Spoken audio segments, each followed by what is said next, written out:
A 61-year-old mother in Texas was arrested last week for allegedly tying her juvenile son to the seatbelt of her car, and then she drove the car, dragging him down the highway beside her vehicle. The evil mother's name, Marion Louise Stade, was taken into custody May 2nd. She's being charged with 1 count of abandoning or endangering a child. Gonna interject on the article at this point, how about the attempted murder charge? Where's that at? So, pretty feeble charges if you ask me. 1 count of abandoning or endangering a child. She was given a bond of $100,000. Apparently, she's now walking the streets once more, perhaps even driving the streets, because she posted bond. So perhaps she just had to pay 10%, perhaps 20% of that $100,000. Perhaps she had the funds. Perhaps she had a family member who decided, you know what, good old Marion Louise stayed sure. She nearly killed her child. She drove down a highway dragging him. But fine, let's help her out. Let's get her out of jail. And seemingly,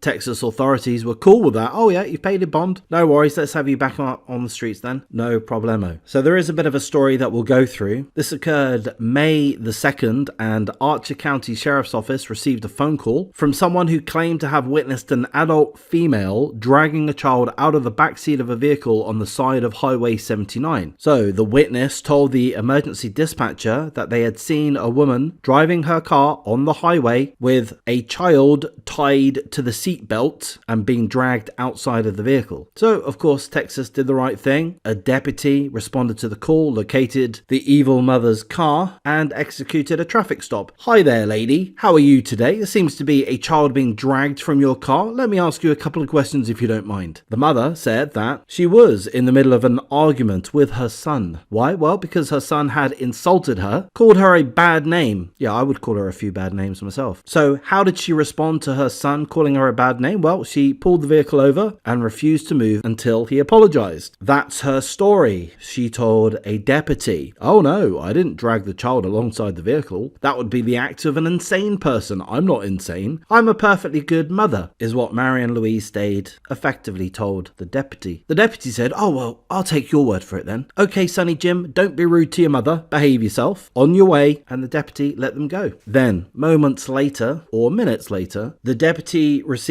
a call from his higher up saying, hey buddy, you just left that woman go, and we've just received a text message from a witness who's presented a video of the incident, and that video shows the child outside of the vehicle with the seatbelt wrapped around him, and the mother is driving as the boy is forced to run alongside the car. The footage shows the mother accelerating and then stopping abruptly several times. The child can be seen clinging for his life to the side of the vehicle with both of his feet lifted up off of the ground as the car continues forward on the freaking highway. Deputy, why did you let her go? So deputy says, oh, sorry about that. I'll go and pull her over again. Excuse me, ma'am. We've just been told that there is footage of you dragging your child on the outside of the car whilst you drive down the highway. Can you explain to me why you were doing that? And the mother said, well, the son wouldn't get out of the road and she had to do something to control him. And the deputy said, oh, fair enough. Yeah, that makes sense. Obviously, he wasn't behaving himself, so you had to drag him on the outside of the car whilst you drive down the highway. Yep, no problems there. All right, sorry to disturb you for a second time. On your way. And yeah, that's right, for the second time, this deputy, whose position absolutely must be called into question, let the mother go. Why the heck would he do that? This is after he's been informed of video footage showing the mother driving down with the boy on the outside of the vehicle, driving down the highway. It beggars belief why the deputy let her go. Why wouldn't there be an immediate arrest, an immediate checkup with the boy, giving him medical treatment, taking him away from the mother's custody? So, as I say, in my opinion, from the details that I've read through from the Law and Crime article that I've referred to, my take on it is the deputy is hugely at fault for letting her go not once but twice. But thankfully, the mother was taken into custody later that same day by other deputies, and with that she was charged with child endangerment. But again, I'm repeating myself, myself, why not attempted murder? I'm sure I'm wrong. I'm sure there's good reasons why she's been charged with child endangerment and not attempted murder. But I just hope that this incident is treated with the absolute severity which it deserves. I hope that that is the case. I've got to question Texas's system whereby she's allowed to walk free. She's managed to pay off her bond or the required amount thereof. She gets to walk home, drive home, perhaps to once more be the guardian of her son. We're not told if there are any other children involved. We're not told about any action taken by Child Protective Services. We're not told about the condition of the boy. Hopefully he's perfectly fine physically. But clearly his mother is unfit to be his guardian and indeed the guardian of any children. That's all the information that we have. So I hope an investigation continues. I hope Texas consider charging this evil woman with all appropriate charges, and that they hold her accountable with the full severity that the laws will apply once she's been found guilty, where I can only assume that that is going to be a foregone conclusion, since we're told that there is video footage of the driver, of the mother, driving down, accelerating down the highway and then abruptly stopping whilst her own son, we're not told the boy's age, whilst her own son is being dragged outside of the car. That boy is going to be suffering a lot of trauma. Even if physically he was fine, and I hope that is the case, he's going to be suffering a lot of trauma. He knows that his mom has been arrested, charged, may go to jail, hopefully will go to jail. He knows that his home life, however bad it has been, is now certainly going to be facing all kinds of upheaval. How's he going to be able to cope at school? What's going to happen with his studies? He's going to suffer, isn't he? He's not going to be able to focus on his school studies. His life will be severely disrupted, no doubt. I hope the boy and any other children involved have other family members, perhaps uncles, aunties or such, that are good human beings, that are able to and willing to be a guardian to him, to give him some level of stability, some level of support and love, so that he can move forward in his young life and minimize the trauma that has been forced upon him. And I hope this mother is found guilty, charged appropriately, sentenced appropriately, and never has any contact with any children ever again. Gonna wrap things up. If you appreciate the coverage, please do like, comment, subscribe, share the video as you see fit. Consider joining my memberships. Thanks for listening and take care.